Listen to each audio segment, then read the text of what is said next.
Hello, good evening, everybody. It is Friday evening here in Kingston, Ontario, 7 p.m. for me. I wanted to hop on and just have a bit of a casual chat about something I've been thinking about for the last week or so. My dogs are outside. I'm hoping they're going to behave themselves and not cause any disruptions while we chat. Normally, whenever I plan to get on live, I make sure that they've all had a good run, a good meal, and they're all sleeping. But this was a little impromptu to throw into my schedule today. So going to just roll with it, and I hope that they all cooperate. I'm just going to make sure here that I think things are working okay. It says I'm live. Facebook has been finicky lately, so it's a little hard for me to tell, but I don't know if I can, no, I'm trying to see if I can see anything other than myself. All right, I do see that, oh great, we have people joining us, fantastic, thank you.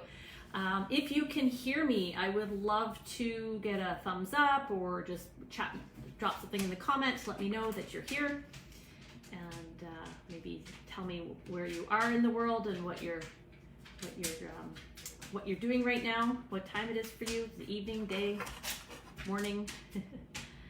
I know there's a little bit of a delay between me chatting and anybody putting a comment in, so I will just carry on and hope that you can hear me. I got my tea going. If you're wondering what all that steam is, I'm just having a little tea. I was tempted to grab a glass of wine and chat over wine, but I decided I really want a good night's sleep tonight, and I sleep better with some sleepy time tea than some wine.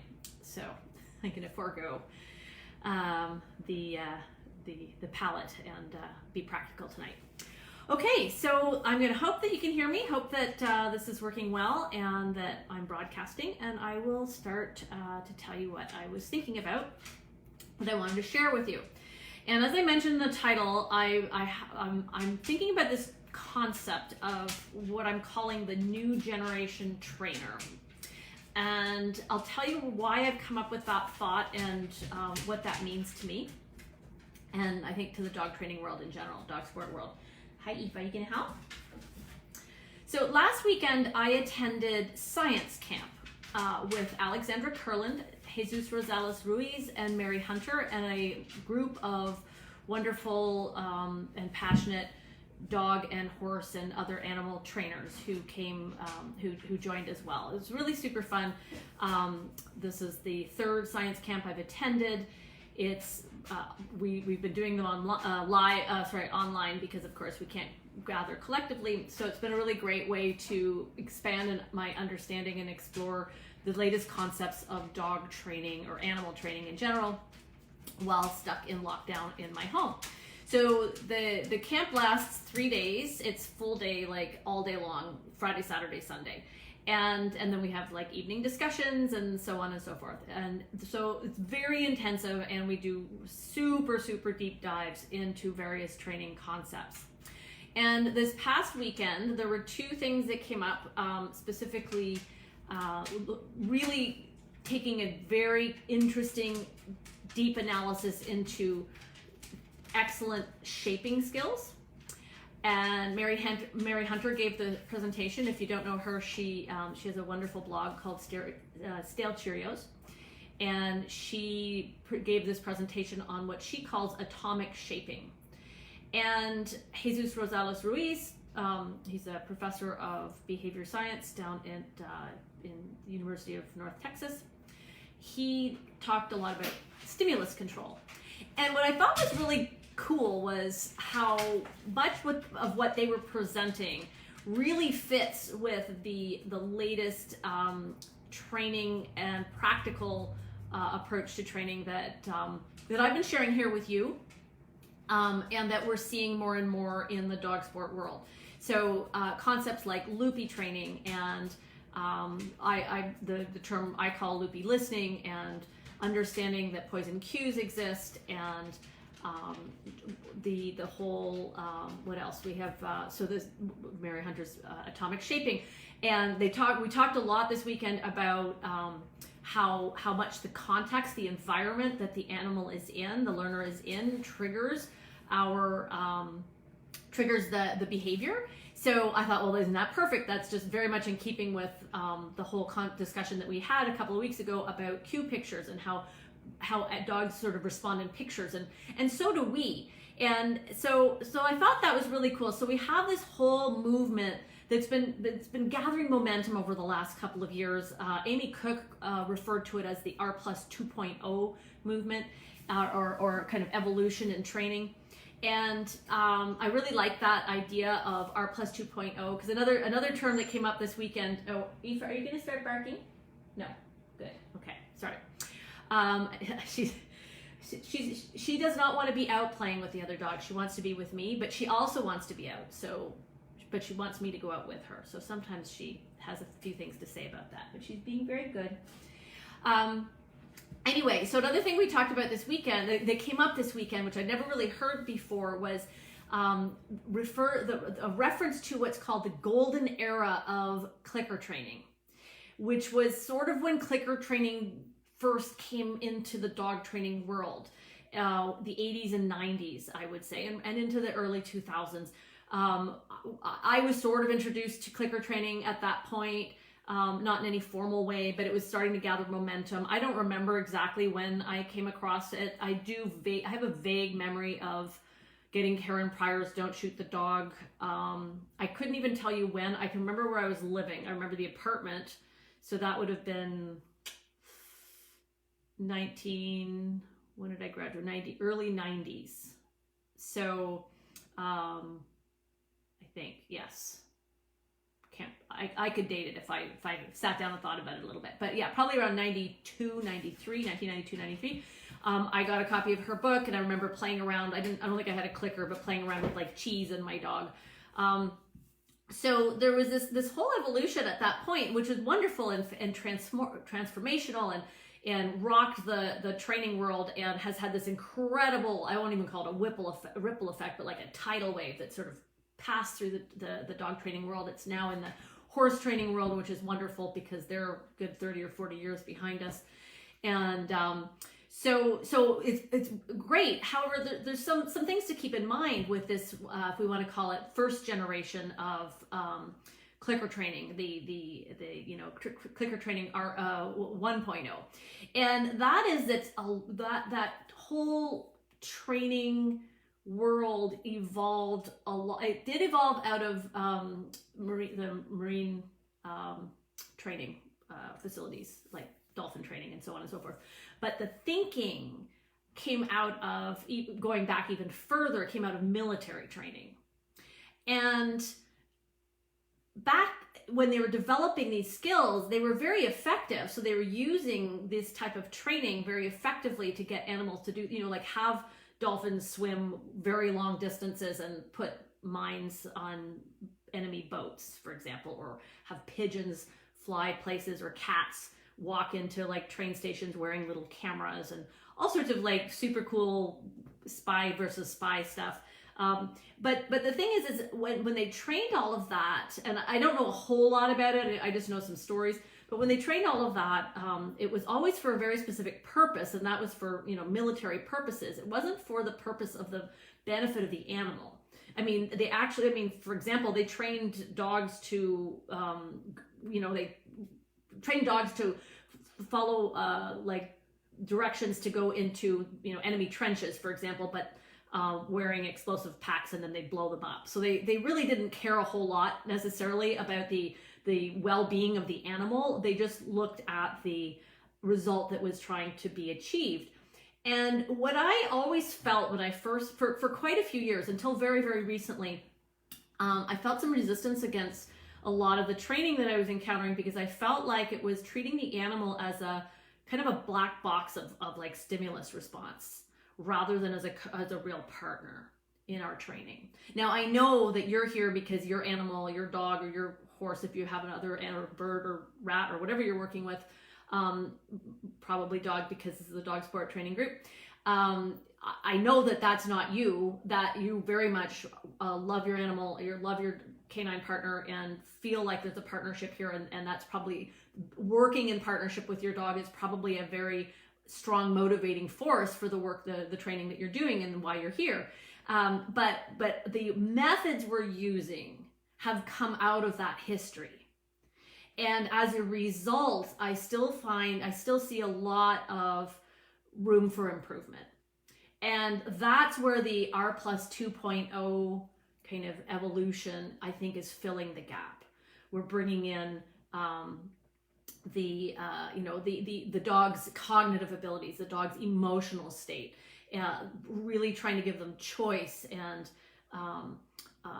empower them and agency in the training. So they're not just the recipients of our training, but sort of co-creators of a training path that we walk together.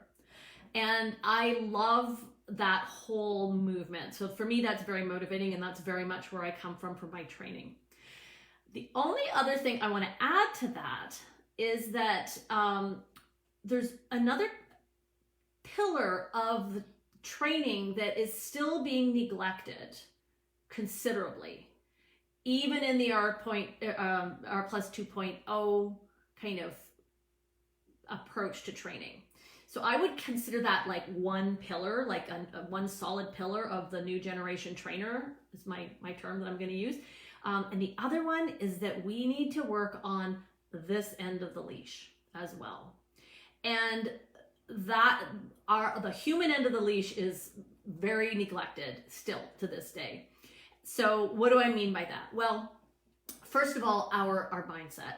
I've talked to you at length here in this group, and it's a major core pillar in my program, Dog Sports Scholars, is working on our mindset. And what does that mean? It doesn't just mean think positive. It means really unpacking our beliefs and our thoughts about training and about working with our dogs and about our goals. And one of the things that was really cool that came up this weekend was when this discussion of how to develop a training plan when you have a problem with your dog. And they said the very first step, the thing that was really cool, the first step of coming up with a training plan for your dog is to take a couple of steps back, as many steps back as you need to really look at the big picture about your goal of what you want to achieve with your dog. So often our focus stays super, super narrow and is just on solving the specific problem in front of us, instead of really stepping back and thinking about what is our big picture goal here for our dogs? What is it that we're trying to achieve at a much more sort of like 20,000 foot view? And someone said, one of the problems is that so few of us have been taught or allow ourselves to think big with our goals. We really shy away from that. We keep ourselves small. We don't set big enough goals for ourselves and for our dogs and our plans and our dreams. And I love that so much, because that is so much what we work on in Dog Sports Scholars. It's something that I've been working on very hard on myself. And that's what the mindset work is all about, is learning to dream bigger and then unpacking what that means and developing the skills, the mindset skills to make it happen. It's incredible how much of our training gets held up because of thoughts that we're not even aware we're having. So that is a huge component of dog training that is almost not looked at all, hardly talked about, just starting to make some inroads in a few places. There are a few people doing some great work on that, but it's not becoming, not considered something that is a big part of our dog training. It's something that you just sort of do on the side. I'm going to say that working on us, the human end of the leash, is 50% of the equation. And I don't think that that's an exaggeration to say that. And it's not just the mindset. So the mindset is a huge part of it. I would say mindset is like 50% of the equation of training. And then we still have to do a little bit, we have to do other work on ourselves, work on our ability to do, produce very clean, clear cues, work on our balance in our bodies. This is something new that I've been exploring, that I'm going to be talking about in the Lemonade Conference in a couple of months, is the concept of how to build balance into our training. And I don't mean being a balanced trainer. I mean having balance in your training, balance in our bodies, balance in our dogs' bodies, balance in our dynamic. And that comes from a lot of self-awareness and paying attention to what we're doing. We tend to be so like higgledy-piggledy, I know you guys like that term, with our movement and our and as a result, because our dogs are always reading our body language, our dogs we're kind of a cacophony to them, and they're like, oh my God, she just said like 14 different things with that, like in the last 2 seconds with her body, and they're all contradicting each other, and I don't know which one's right. So that's what I mean by getting balance, getting some quiet in our bodies. So learning how to master our bodies, learning how to master our minds, and learning how to be very, very intentional with how we interact with our dogs for clarity will really, 10x our results with our training. So, Miss Hannah, do you need to go out? Oh dear. Can you hold on a second? I'm almost done here. Come here, honey. No? Might have to go in a sec. Hold on. So anyway, for me, the new generation trainer is the person who combines the R plus 2.0, these latest thinking and new approaches to, or they're not so much new as evolved versions of older thinking that bring in the dogs or the animal, the learners, cognitive and emotional components so that they're a partner with us. And then also the other pillar being working on ourselves and our mindset and finding the other. So the one thing that I find is missing so often is including our emotional state when we work with our dogs. We're so concerned about them having a positive experience. That's very, very important. But I have so many people come to me and they're like, I just want my dog to be happy. And I'm like, that starts with you being happy. And so many people are not happy doing dog sports. Why not? That's because of the mindset. The stress and the anxiety and the imposter syndrome and the ring nerves and the, I've been there. I've had it all. I totally get it. I have been, lost sleep and lost, body, anyway, yeah, the drill. You spend half the night before in the bathroom, feeling ill, unable to eat, having all sorts of anxiety and stress and all that. I mean, that's no fun. That's no fun for anybody. And it's not necessary. It's unnecessary. We can reclaim the joy, bring joy to our dogs, and co-create a wonderful experience of doing dog sports with our dogs as partners when we start to take into account these additional concepts and approaches and skills and methods that come together to make us this new generation trainer. I think it's really exciting. I think there's just so much that we're going to see come forward over the next few months and years. Dog training is just going to change dramatically. It's very, very exciting. So I've spent the whole week thinking about this after being in science camp for 3 very intense days, and we reconvene tomorrow actually for kind of a final wrap up. And